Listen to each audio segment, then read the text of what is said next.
Assalamu alaikum. Peace and blessings, everyone. This is Rayesa Gheewala, certified high performance coach. And I'm coming to you today because, I've been talking a lot about divorce. And now, this conversation is a conversation where people are not really talking about it, don't really want to talk about it, but it's on a lot of people's minds. Now, I was thinking about this because I was married there was a time where I was married, and what was going on in my mind was very different than what I was thinking about when I was no longer married. So this is really for people who are married or in a marriage and thinking like, okay, well, all this talk about divorce and what happens when you're going through a divorce, like, what does it mean? Why is it pertinent to me? And what I would say is that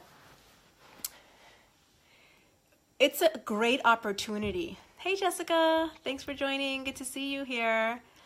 It's a great opportunity if you're in a marriage, in a relationship, to take stock of how your relationship is, because I remember being a time in my marriage where I took a lot of things for granted, and I never thought that I would end up in a situation where I was getting divorced, because you don't plan for it, and you may never even think that it's going to happen or it can happen to you, right?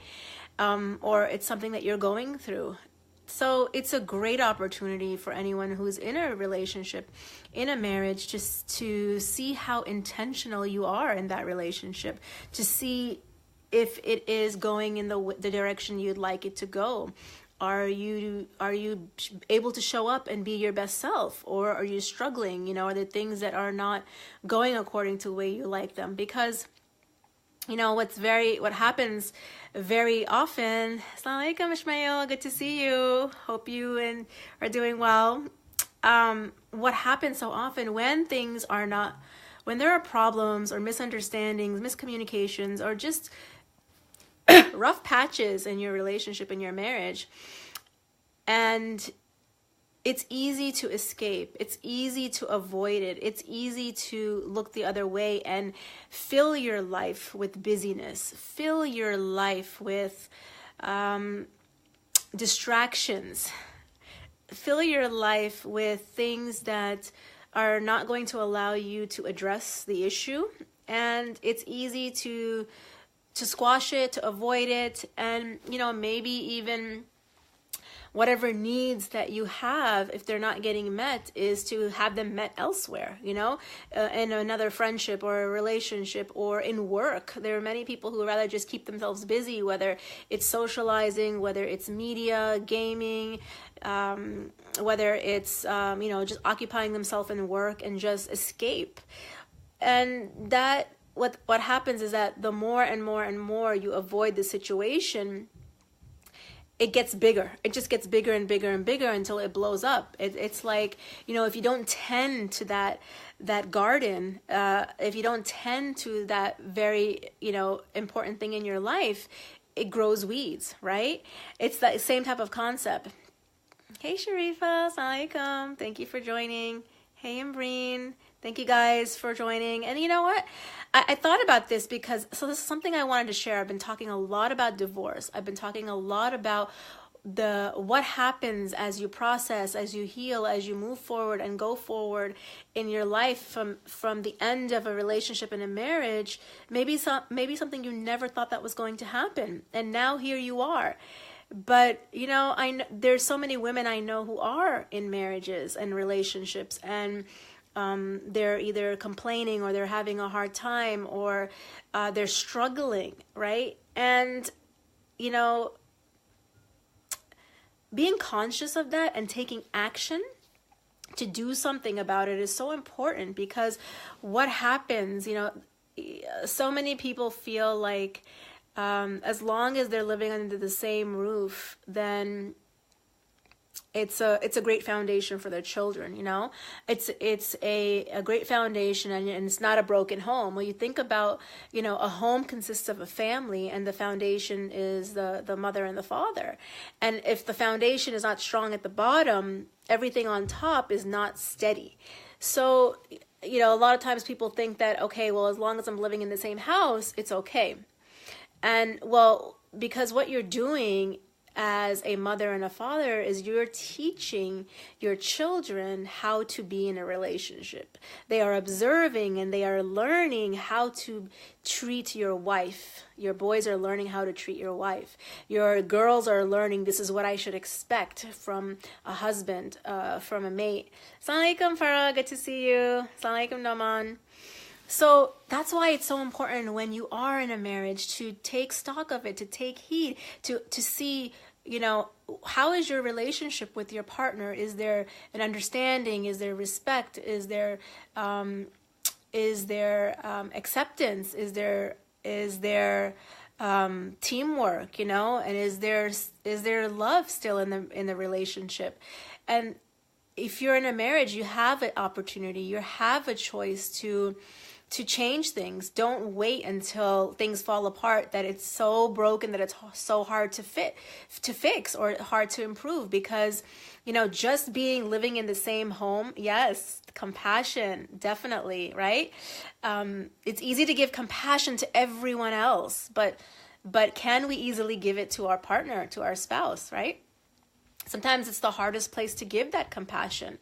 And they deserve it the most. And so, a lot of times people say, okay, well, I'm in this marriage, I'm staying in this marriage, and I'm doing, it's fine, it's great, it's perfect because, I have everything together.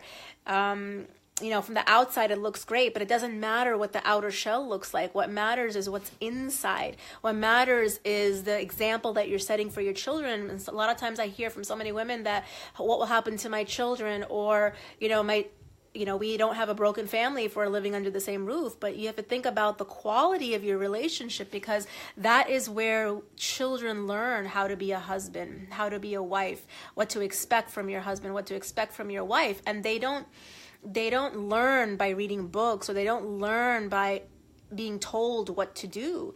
They learn by observation, by soaking it in, and you can't take that away. So that's why in so many families, as I'm working with so many people, there are patterns that are passed down from generation to generation to generation. And fathers are a certain way in a relationship, and a woman finds a husband like that, or a son will treat his wife the same way as he saw with his mother. And it's subconscious, because it's just what inherently, until you take a look internally at how are you consciously interacting with your partner, with your other half, with the mother of your children, the father of your children, who deserve the best treatment. And how many times happens is that in your relationship, you take that person for granted. I know I was in that situation. I totally was in that situation. Like, you just go through the motions, and you don't pay attention, Naman, and are not grateful for the little things that your partner does, and you focus only on the lack, or what they don't have, or what they're not doing, versus focusing on everything that they are doing and whatever they bring to the table. Because it's the same thing with that Allah tells us, if you're grateful, I'll give you more. And that's what boosts people. That's when we get appreciated for what we bring and who we are and the little things we do. It drives you to do more. Hey, Ibtisam, thank you for joining. Good to see you.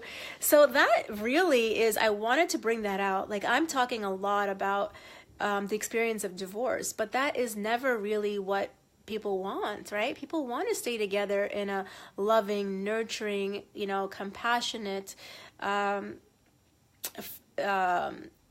union, where you can have peace, and you can have harmony, and you can have respect, and a partnership, and creating a foundation for a family which contributes to our society, right? That's what everybody wants. Everyone wants to be loved and accepted and honored and feel safe. And a lot of times, when we don't pay attention, when we're not intentional, when we just think that, everyone else has it better, or this person's wife does this person's husband does this, and look at my wife or look at my husband, it brings bitterness, it brings resentment and anger, right? And no one's perfect. No one is perfect. We all have our flaws, right? But, that's just the nature of the human being. And when we can accept each other and respect each other, and know that, look, our homes are our safe spaces. Our spouses and our children are the place where our real stuff comes out. So just, I would say, really pay attention and think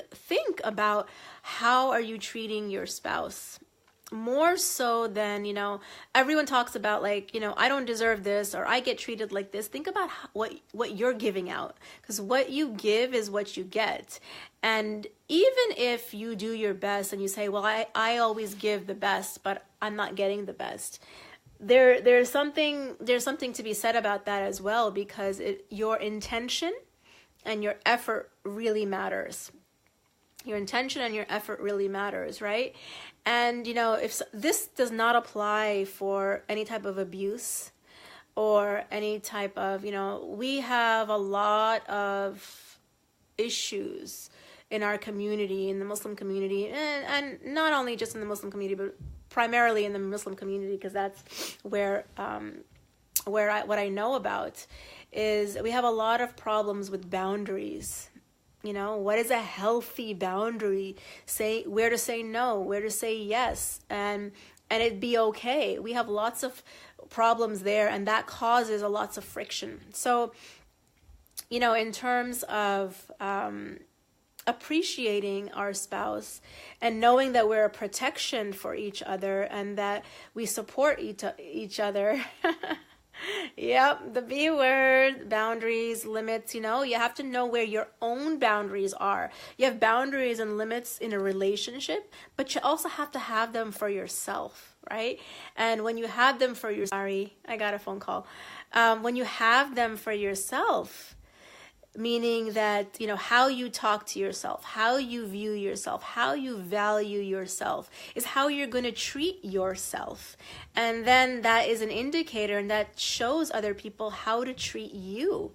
And then you can apply those same boundaries and those same limits in the relationship of, what you're going to agree on, not agree on as a team, what you're going to accept and not accept as a team, what you're going to say yes to, what you're going to say no to as a team, right? Because lots of times we have just little arguments, in the scheme of things, little arguments about, commitments and who's going where and who's doing what, and that can cause friction too. So when you know your limits and you know your boundaries for yourself, you can express and communicate your wants, needs, and desires without worrying that, you're going to hurt someone or you're going to cross their limits, because that's up to each person to know where their boundary is, right?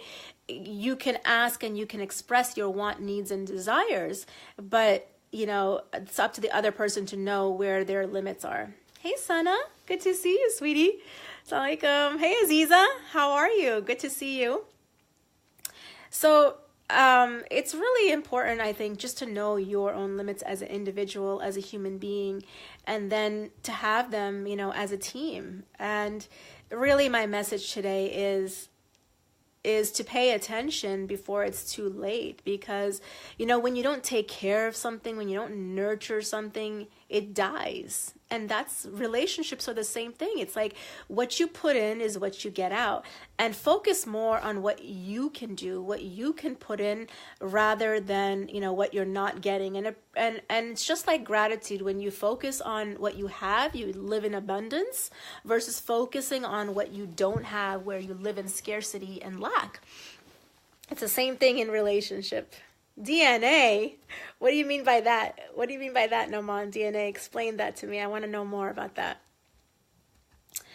And, I think, like you said, Noman, when you pay attention, when you're intentional, when you're conscious of how you behave, like, when you go home, we all we all have things that we deal with that go on outside the home, right? And we come home, where we bringing home all that stress and, you know, the difficulties or whatever that happened outside of the home. Are you bringing it home in a way that you're dumping it on your partner, or are you appreciating them first and then sharing and talking and you know, problem solving, or however you want to talk about it? But a lot of times we're not intentional or unconscious, and we're carrying around all that emotional stress.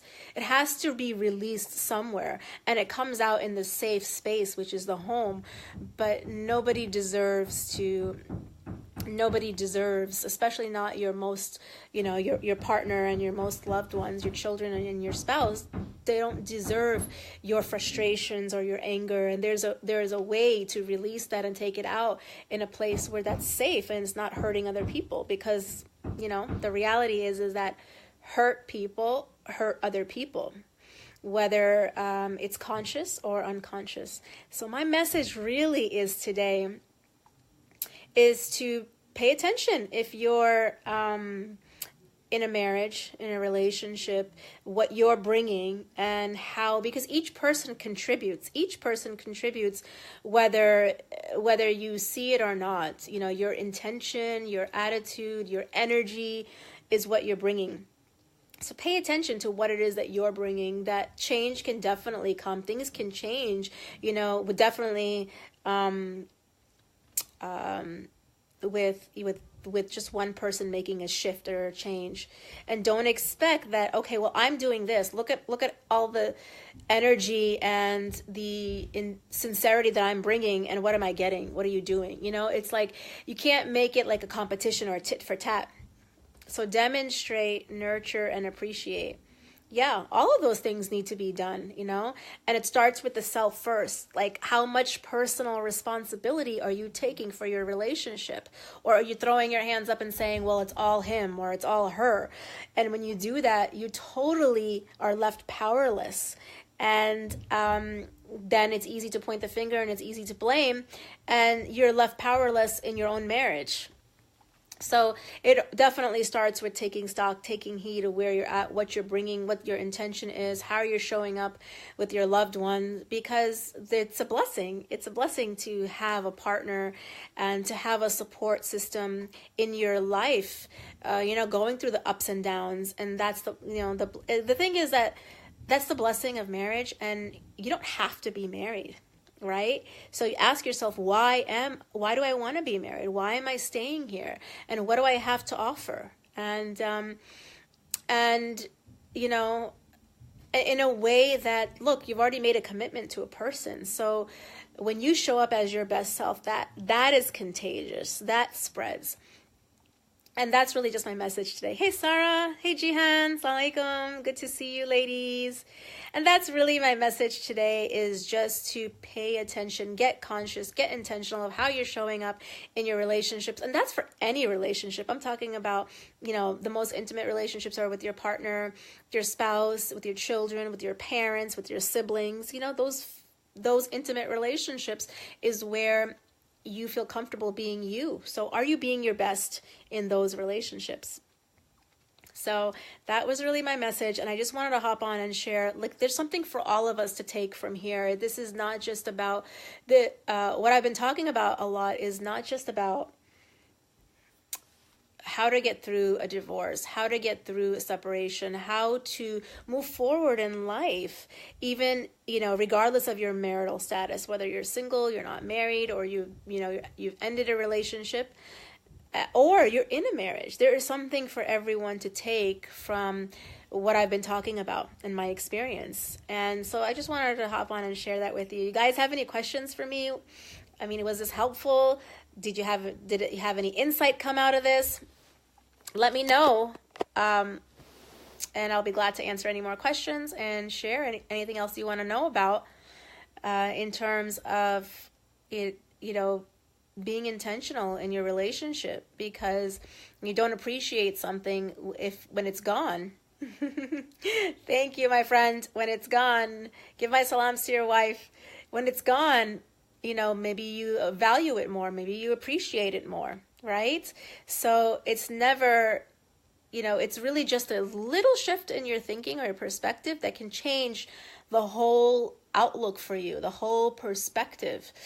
Just your thinking, that's it, right? Where something can be horrible or something can be, really not that bad, really a blessing. So, hey Sharifa, assalamu alaikum, good to see you. That's my message. If you guys you have any other questions, comments, put them in the comments and I'll check them out and we can have another conversation like this again real soon. Okay, yes. Mwah. Give her my love. Good to see you. Thank you guys for joining and for hanging out with me and chatting with me. And I will talk to you guys real soon. It's Friday night and it's pouring here in LA. I'm going to try to stay dry, but I have to go out tonight. I'm going to go have dinner soon. So have a good night, everyone. Take care. Peace and blessings. Assalamu alaikum.